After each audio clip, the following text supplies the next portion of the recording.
People are asking me, why are you waiting to summer to do the bottle work? I say, well, that's when the organism grows best. It basically grows best around about 28 degrees and above, which is basically our summer temperature. So unless you've got a greenhouse that is sitting on 28 degrees, you're really wasting your time if you want to have a symbiotic interaction or relationship with the red organism, which we can turn blue. You see, as we've shown with earlier bottle work, we can actually turn it blue. But as I said, over summer we're going to nail precisely how to turn it blue. How long it takes to turn blue, etc., etc. As I said, in summer, when it's above 28 degrees, around 28 and above, you can get coloured results back in your bottles within 9 days. So you set up a bottle, and 9 days later you've got your answer, yes or no. Did I manage to turn the organism red? Did I turn it to blue?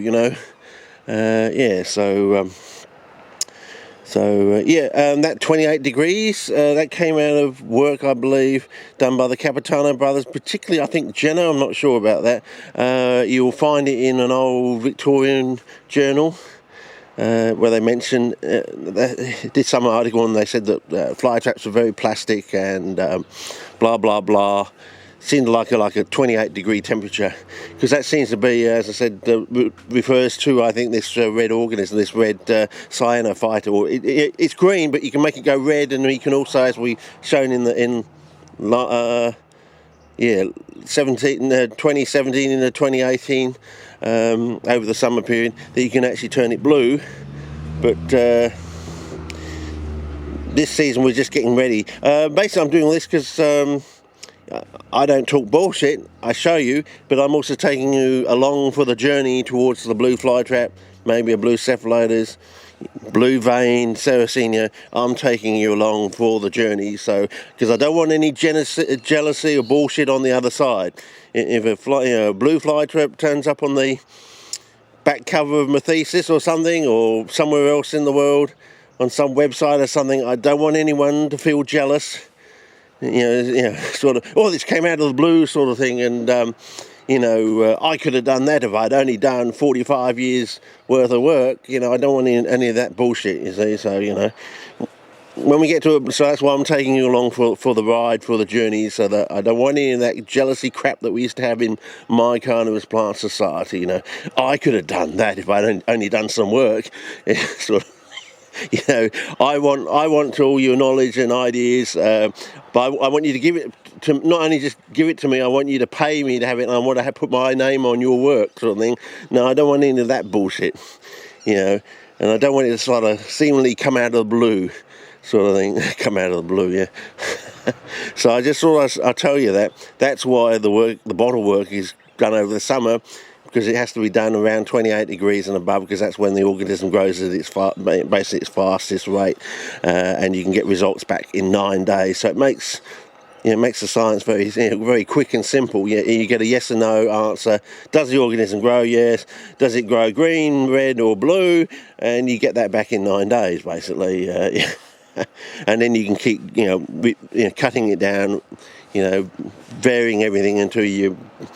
Can we get it faster? Blah blah blah. Can we get a halfway house, like half red, half blue, so it looks purple? Get a nice Eden black. Push the purple so far that it looks black. And I'm suggesting to you all these red as I said in the past, all these all these fly traps and all these capes follow one another in like a series. They all came out in parallel. You had a giant, you had a giant cape, you had a giant fly trap, you had a small minimus fly trap, you had small capes, you had red capes, you had red fly traps, blah blah blah. So what I'm suggesting, if we get a blue fly trap, you should be able to get a blue cape. Whether it's just taking a normal cape and turning it blue, or whether it has to be a red cape that you turn blue. It's more likely it'll be a red cape that you turn blue, but why? And of course you ask the other question, if the red fly traps came out of Hampstead, North Carolina, is there some place in Africa where the red capes came from?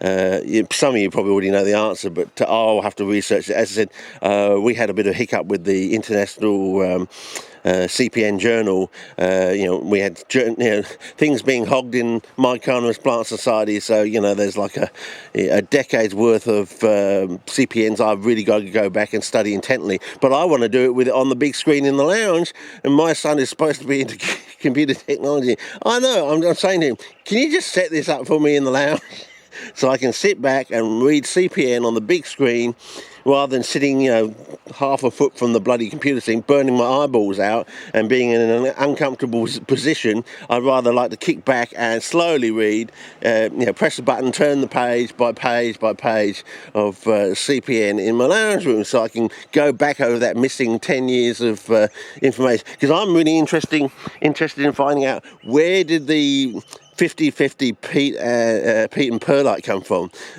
developed from the 50-50 peat and sand thing. Because the late Fred Howe, the last time we went round to his place for Myconomus Plant Society and me, he mentioned that he'd been using 60-40 for years, and he was the one that actually set up the society. So how come we went from him setting up the society using 60-40 to somehow 50-50? Where did that come from? That's what I want to know. Anyway, over and out for now. See ya.